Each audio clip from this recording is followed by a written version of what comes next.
बिस्मिल्लाहिर्रहमानिर्रहीम। मेरे प्यारे नाज़रीन और सामीन, मैं हूँ आपका भाई हाफिज़ वसी मोहम्मद ख़ान और ये है आपका जाना पहचाना यूट्यूब चैनल हाफिज़ वसी TV.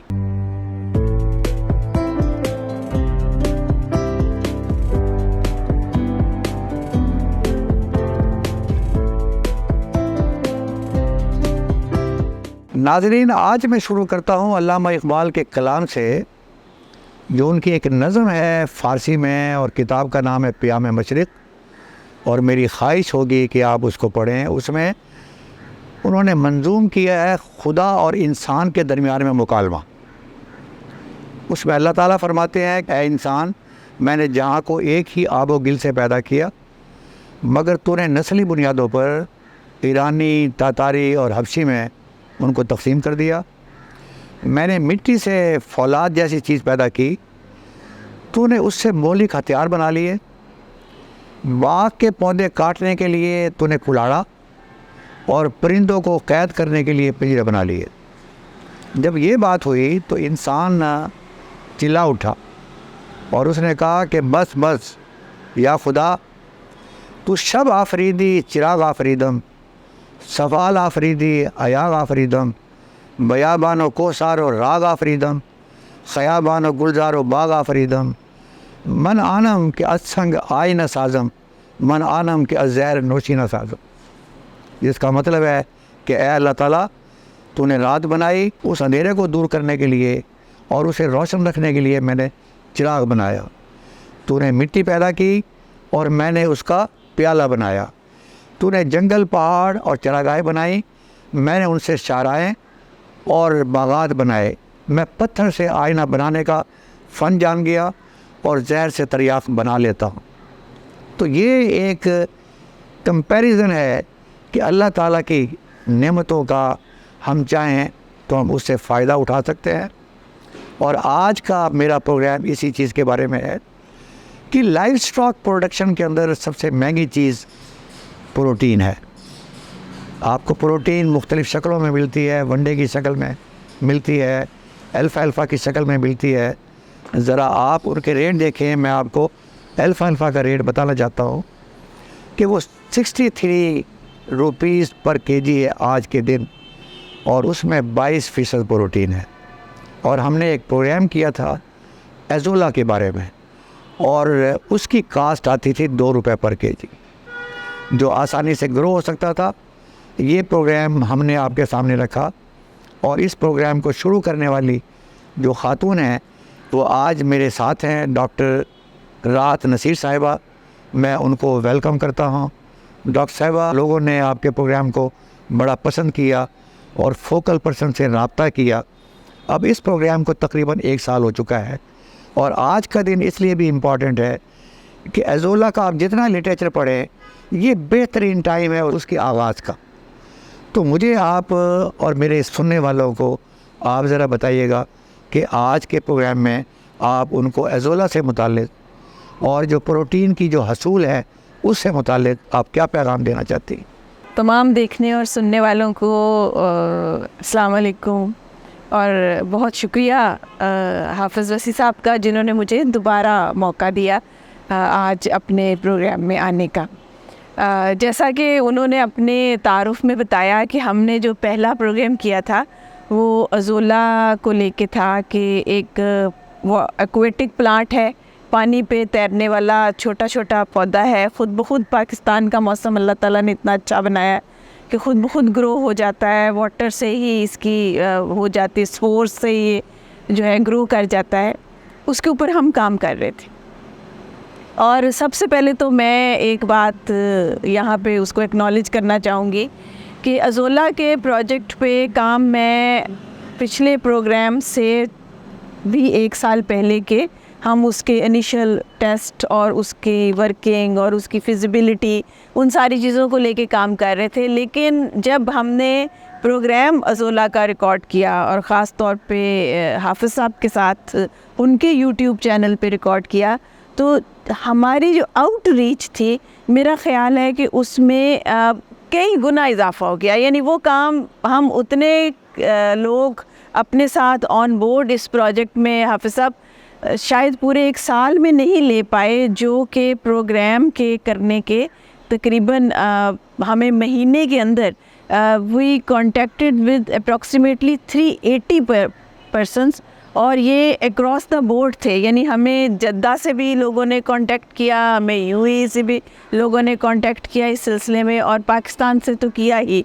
Really from Khyber to Karachi हमें लोगों ने अज़ोला के सिलसिले में हमसे रब्ता किया। तो ये तो मैं जिसको कहते हैं ना ताकत सोशल मीडिया की, और पर्टिकुलरली हाफिज़ साहब की जो एक टारगेटेड ऑडियंस है इस चैनल की, मैं तो उसकी कायल हो गई, इसमें कोई शक नहीं है। Thank you.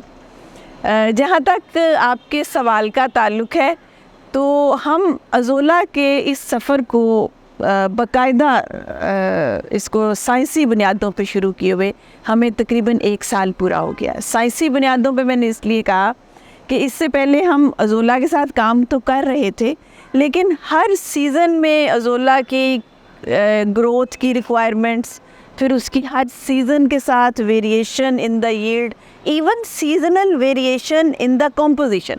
यानी अगर गर्मियों में अज़ोला उग रहा है तो क्या उसकी कॉम्पोजिशन और उसकी प्रोटीन और उसके अमाइनो एसिड के कांटेक्ट में कोई फ़र्क है, या हम ज़्यादा गर्मी में उगा रहे हैं तो उसमें कोई फ़र्क है।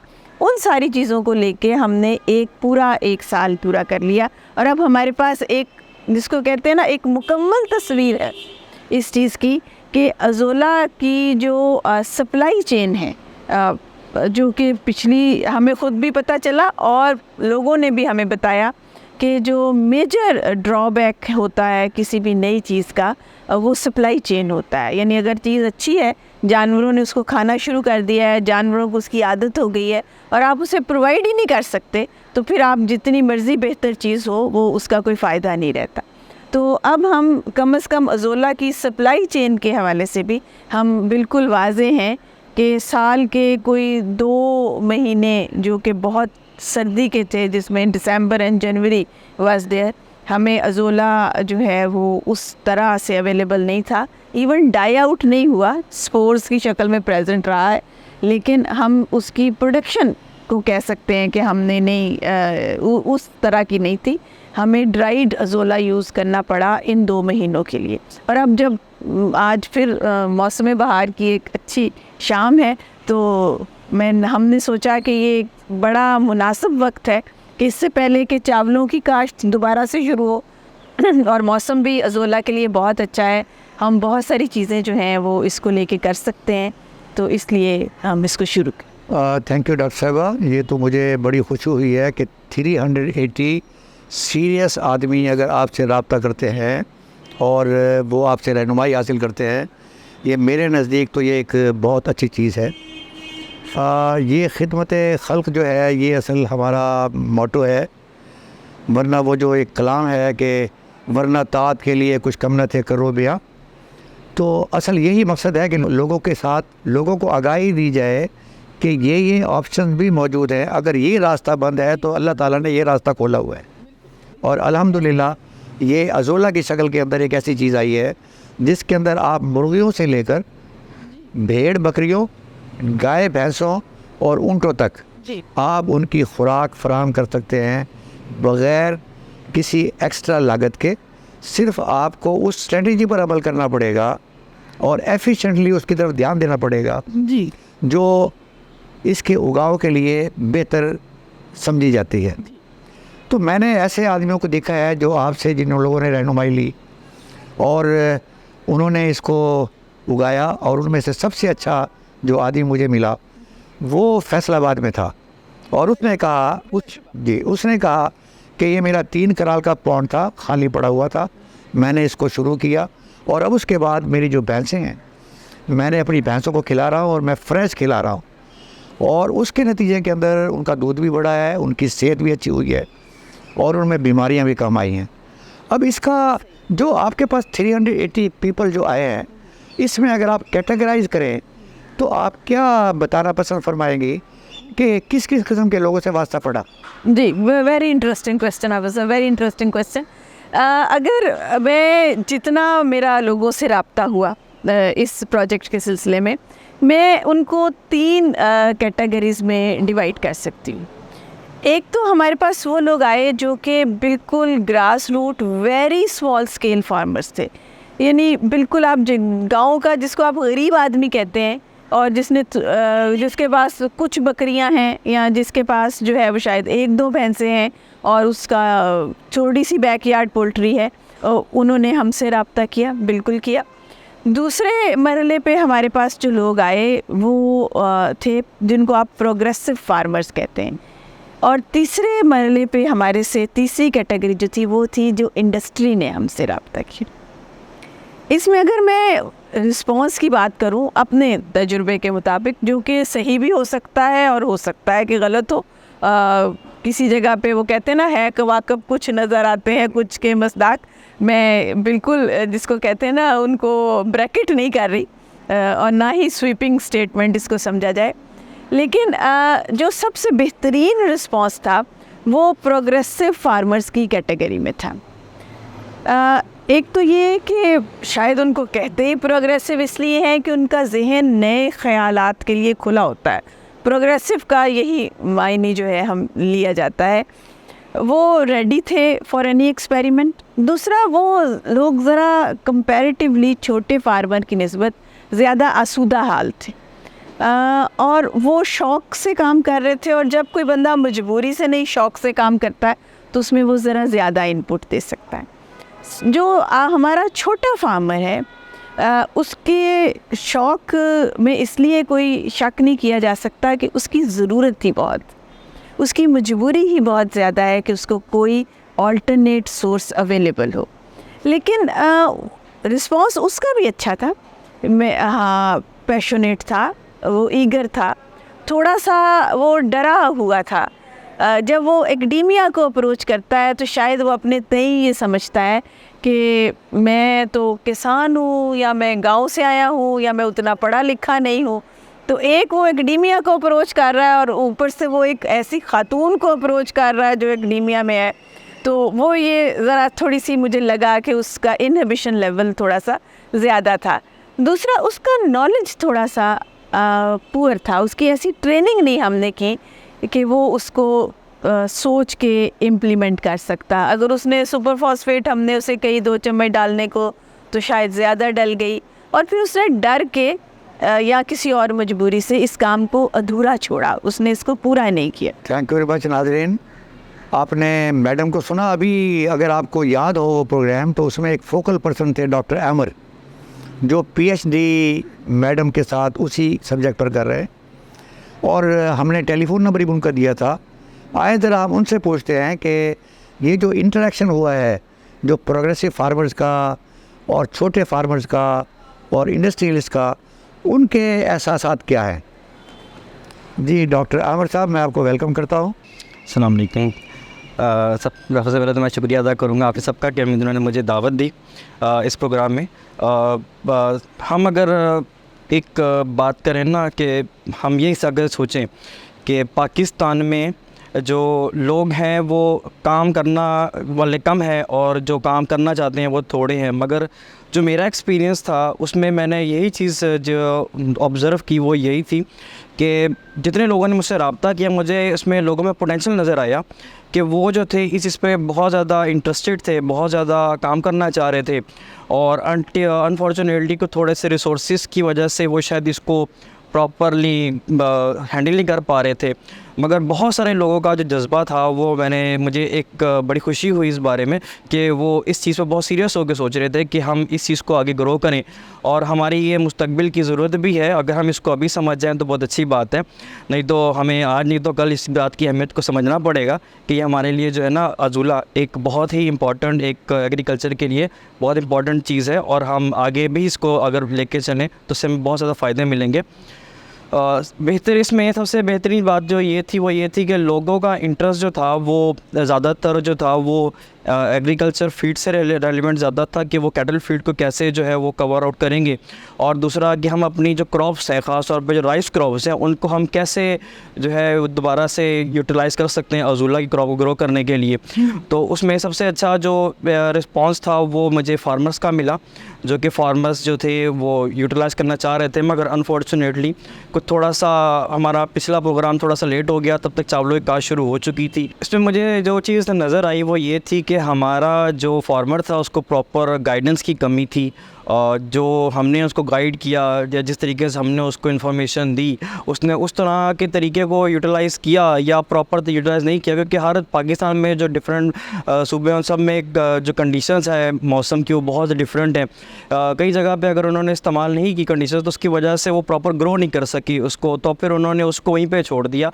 ये एक हम कह सकते हैं कि बड़ा लंबा प्रोसेस है कि उसमें हम जो है जितनी ज़्यादा कोशिश करेंगे, जितनी ज़्यादा हमें उसमें कमियाँ नज़र आएंगी, उतनी ज़्यादा हम उसको कवर आउट कर सकते हैं जल्दी से जल्दी। और उसमें थोड़ा सा मैडम से मैंने यही बात की थी कि मैडम जो हमारे फार्मर्स थे उनको जो प्रॉब्लम फेस हो रही थी वो गाइडेंस थी कि उनको प्रॉपर जो थी वो गाइडेंस नहीं मिल पा रही थी, जिसकी वजह से वो अपनी इसको क्रॉज़ुला को ग्रो कर पाते। तो हमने अब जो है सोचा है कि हम अपने जो नेक्स्ट जो सीज़न आ रहा है उसमें हम लोगों को, फार्मर्स को गाइड करें, उनके लिए सेमिनार्स अरेंज करें ताकि हम उनको तो एक ट्रेनिंग सेशन के जो है ना वो शुरू करें ताकि वो ट्रेन हो और इसको प्रॉपरली ग्रो कर सकें और इससे फ़ायदा हासिल कर सकें। Thank you very much doctor साहब। मैं अब मैडम से पूछूंगा कि जी मैडम, एक बात तो ज़ाहिर हो चुकी है और वो ये है कि ये जो 380 लोगों के साथ जो रब्ता हुआ है, अब बज़ाहिर तो 380 25 करोड़ है, बहुत छोटी सी बात लगती है, लेकिन करने वाले जो हैं वो हमेशा बहुत थोड़े होते हैं। और इनकी बात से जो मैं समझा हूँ वो है कि अवेयरनेस एक और कैपेसिटी बिल्डिंग, ये दो चीज़ें हैं। तो इसमें अब इन्होंने सिफारिश भी की है, तो आपका प्लान क्या नज़र आता है इसके अंदर? जी मैं सर बात अपनी जो है बिल्कुल एमर ने बिल्कुल वेल इन टाइम जो है वो एक जिसको कहते हैं ना सही सिमत की तरफ इशारा किया है।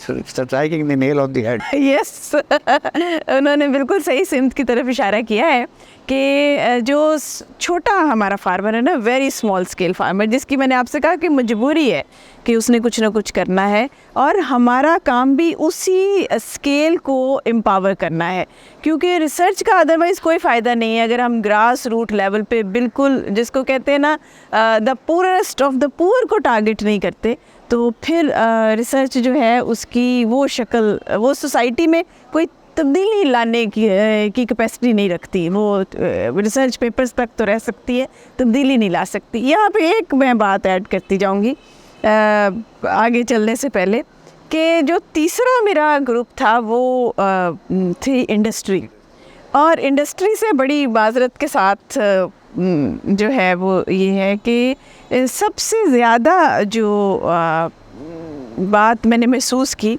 वो ये है कि पाकिस्तान में इंडस्ट्री को थोड़ा सा रिसर्च को लेके अपना माइंडसेट चेंज करने की ज़रूरत है।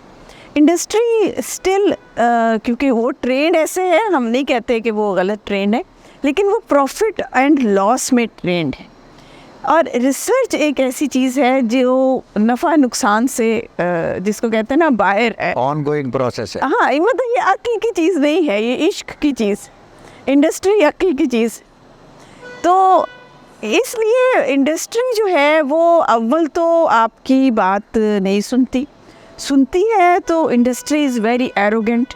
जब वो आप कोई साइंटिस्ट आके उससे बात करता है, तो इंडस्ट्री को थोड़ा सा एक तो अपने रिसर्च विंग्स को मजबूत करने की ज़रूरत है कि हर इंडस्ट्री लाजमी कोई ना कोई अपना रिसर्च विंग बनाए और कोई फंड जो है वो स्टूडेंट्स को दे। मैं नहीं कहती आप प्रोफेसर्स को दें, आप यूनिवर्सिटियों को दें, आप टीचर्स को दें, आप स्टूडेंट्स की रिसर्च स्पॉन्सर कर लें, डायरेक्ट स्टूडेंट की रिसर्च स्पॉन्सर कर लें, उसका डायरेक्ट ऑडिट कर लें, लेकिन इंडस्ट्री जो है वो थोड़ा सा अपना माइंडसेट जो है इसमें चेंज करे। बड़े आपने अच्छे तरीके से जो है जो रोल ऑफ इंडस्ट्री आपने वाज़े किया है, लेकिन जो बाकी चीज़ें आपको मिली हैं जी, और दुनिया के अंदर असल मामला ये है कि वो एक हाथ की अपनी कैपेसिटी है, अगर दो हाथ इकट्ठे मिल जाएं तो वो 2 से 11 हो जाता है। तो ये बात आपकी दुरुस्त है, लेकिन इसका मतलब ये नहीं है कि बाकी लोग काम ना करें। प्रोग्रेसिव फार्मर्स हैं, छोटे फार्मर्स हैं, उस वक्त तक काम करते रहेंगे। असल मामला ये है कि इस वक्त ये ज़रूरत है, मेरे जानवरों को ज़िंदा रहना है, मेरे जानवरों की प्रोडक्टिविटी बढ़नी है, उनके मैंने ज़्यादा से ज़्यादा बच्चे लेने हैं, तो उसके लिए ज़रूरी है कि उनका पेट भरा हुआ हो, अच्छी ग़िज़ा के साथ, अच्छी प्रोटीन के साथ। अब मैं आपसे ये पूछना चाहता हूँ कि आइंदा जो डॉक्टर आमिर साहब ने बताया है कि 2 चीज़ें मुझे समझ में आ रही हैं। एक समझ में आ रही है कि आम किसान बेचारे को पता ही नहीं है, और दूसरा ये है कि उसको पता अगर है तो इसको अच्छे तरीके से उगाना कैसे है, इसको मैंने प्रोड्यूस कैसे करना है। ये 2 चीज़ों के लिए मुस्तकबिल करीब में कोई आपके ज़हन में कोई प्रोग्राम है? हाँ जी, ये जैसे अभी अहमद ने जिक्र किया ना, तो उसमें जैसे हम इसमें कोई सजेस्ट करते हैं रेसिपी में कि आप सुपर फॉस्फेट डाल लें कोई 250 ग्राम्स, तो वो उन्होंने कहा कि 250 ग्राम डालने की क्या ज़रूरत है, हम 2-3 kg डालते हैं, बहुत ही अच्छी ग्रो करेगी। तो वो ग्रो उसने क्या करना था, उसका सारा रेसिपी ख़राब हो गई और pH ही ख़राब हो गई, तो ग्रो नहीं कर सका। तो इस चीज़ ने हमें मजबूर किया कि हम एक रेगुलर कोई सीरीज़ ऑफ ट्रेनिंग्स जो हैं उसको शुरू करें। और हमारे पास इसकी क्योंकि हमारा ताल्लुक़ यूनिवर्सिटी से है, तो हमारे पास इसकी फैसिलिटीज़ हैं और हम कर सकते हैं, वो काम ही हमारा पढ़ाना है। तो ये हमने सोचा है कि चावलों की काश्त से पहले अगर हम कोई 1-2 ट्रेनिंग सेशंस जो हैं उनको ऑर्गेनाइज़ कर। नाज़रीन, ये आपके लिए बहुत अच्छी खबर है कि मैं घड़ा इस्तेमाल करता हूँ, और क्या ही बात है अगर मुझे पता चल जाए घड़ा बेहतर से बेहतर किस सूरत में बनाया जा सकता है। तो एज़ोला जो है अगर मैं ख़ुद अपने घर के अंदर उगा सकता हूँ और किस तरीके से बेहतरीन कर सकता हूँ उसको, मैं उसकी पैदावार मैक्सिमम हासिल कर सकता हूँ। और इन सेमिनार से जो ये आपको आ गई और कैपेसिटी बिल्डिंग मुयसर होगी, हाफिज़ वसी टीवी उसमें अपना भरपूर रोल अदा। जज़ाकल्लाह हाफ़िज़ साहब, आपकी सपोर्ट हमेशा। मैडम, मेरे घर में एक लड़ाई हो गई जी। और वो लड़ाई ये हुई कि एक वक्त में 2 मेहमान आ गए। एक मेहमान थे बॉटनिस्ट, माहिर नबातात, और उनकी 84 ईयर्स एज थी और है, और वो आए थे कैलिफोर्निया से। और ऐन उस वक्त एक साहब आए, वो ड्रैगन फ्रूट देने के लिए मेरे घर, और उन्होंने कहीं आपका प्रोग्राम सुना और उन्होंने एज़ोला पे काम शुरू कर दिया। और वो बहुत खुश हैं, इसलिए कि उनका कहना है कि वाटर चैनल के साथ साथ उन्होंने छोटे छोटे पॉन्ड्स बना लिए, ऊपर दरख्त भी थे और वहाँ उनकी पैदावार भी थी। वहाँ उन्होंने लाकर मुझे दिखाया कि जी आपके परिंदों के लिए ये मैं खुश्क एज़ोला लेकर आया। वो एज़ोला उन्होंने मुझे दिया और मैंने फिर, मेरे से गलती हुई, मैंने वो माहिर नबातात को दिखा दिया और वो एकदम चीख पड़े और उन्होंने कोई नाज़ेबा जुमले मेरे मेहमान के बारे में भी कहे। उन्होंने कहा कि ये एज़ोला नहीं है, ये डकवीड है। किस अहमक ने आपको बताया कि एज़ोला है? अब मेरे पास कहने के लिए कुछ नहीं था, मैंने हाथ से इशारा किया अपने दूसरे मेहमान को कि ये मेरे मोअज़्ज़ज़ मेहमान हैं और आप ज़रा खामोश रहें और इनसे हम पूछ लें। तो मैं आज, अगर मुझे पता होता कि मेरे ऐसे मेहमान आएंगे साहिब इल्म, तो मैं पहले मैडम से पता कर लेता, लेकिन चूँकि अब ये वाक़या हो चुका है, मुझे उसका अफसोस नहीं है। मैं हमेशा तलाश करता हूँ कि इसमें अच्छाई क्या थी। अच्छाई ये थी उसके अंदर कि अगर वो वाक़या ना हुआ होता तो आज मैं ये सवाल मैडम से ना कर रहा होता कि मैडम ये बताइएगा कि ये डकवीड और एज़ोला में क्या फ़र्क है। जी शुक्रिया। तो बात ये है कि ये बड़ा मज़े का और इंटरेस्टिंग क्वेश्चन है, और इसमें जो लोग धोखा खा रहे हैं वो भी हक बजानब है। उसकी रीज़न ये है कि ये दोनों एक्वेटिक प्लांट्स हैं, दोनों छोटे छोटे पत्तों वाले प्लांट्स हैं, दोनों बहुत अच्छे ग्रो होते हैं और दोनों के फ़ायदे मिलते जुलते हैं। डकवीट को हम दूसरे लफ्ज़ों में लेमिना माइनर कहते हैं। इसकी भी 2-4 स्पीशीज़ होती हैं। डकवीट और एज़ोला का अगर पत्ता उठा के आप उसको एक लीफ को देखें तो जो एज़ोला है इसकी शक्ल आपको क्रिसमस ट्री से मिलती जुलती नज़र आई, और अगर आप डकवीट का पत्ता उठा के देखें तो वो गोल गोल छोटे छोटे पत्ते आपको नज़र आएंगे और क्लियर कट डिफरेंस है। अगर आप दोनों की तस्वीरें, बल्कि मैं कहूँगी अगर कोई गूगल भी कर ले दोनों की तस्वीरें तो बड़ी आसानी से वो देख सकता है। डकवीट जो है उसकी रूट्स भी, जड़ें भी लंबी लंबी नज़र आएंगी, क्योंकि लेकिन जो फ़वाइद हैं वो डकवीड के भी उतने ही हैं जितने ऑलमोस्ट अजोला के। सिर्फ डकवीड में थोड़ा सा ऐश का कंटेंट बहुत ज़्यादा होता है, मतलब 30% ऐश होती है, जिसकी वजह से जो पोल्ट्री की फीड है उसमें वो इतना उसको पसंद नहीं किया जाता। लेकिन है वो डक, अगर आप उसका नाम देखें तो इट्स अ डक वीड, यानी वो बत्तख के खाने की वीड है, तो वो बाकायदा तौर पे खाई जाती है। वो वायरल नफ्सियात भी होता है। इसलिए कि जो आपने बात बताई है, मैं आपसे सवाल पूछने वाला था कि अगर दोनों की खूबियाँ बराबर हैं, दोनों एक्वेटिक हैं, तो फिर आपको ये क्या पड़ी थी कि आप एजोला का इंतखाब करती।